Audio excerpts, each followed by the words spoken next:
tienen una madre, ninguna como la mía, que arde como lucecita haciéndome compañía.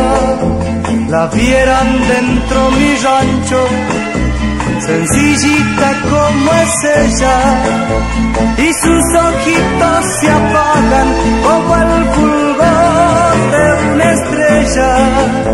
Yo le pido a Dios rezando que mi mamá no se muera, que viva dentro mi rancho como estampita siquiera.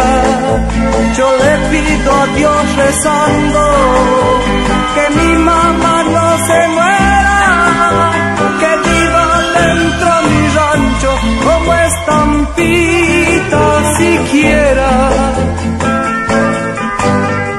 Si alguna vez, madrecita, tú te me vas para el cielo, llévame, madre querida, no me dejes, no me dejes, yo te quiero.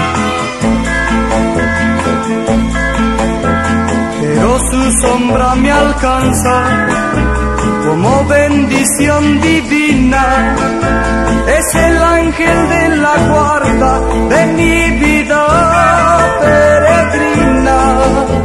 Sombra del árbol plantado en el patio solariego, retorno fiel que traduce la voluntad de mis ruegos.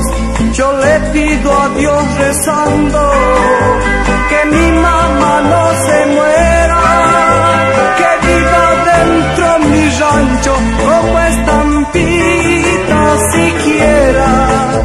Yo le pido a Dios rezando que mi mamá no se muera, que viva dentro mi rancho como estampita siquiera.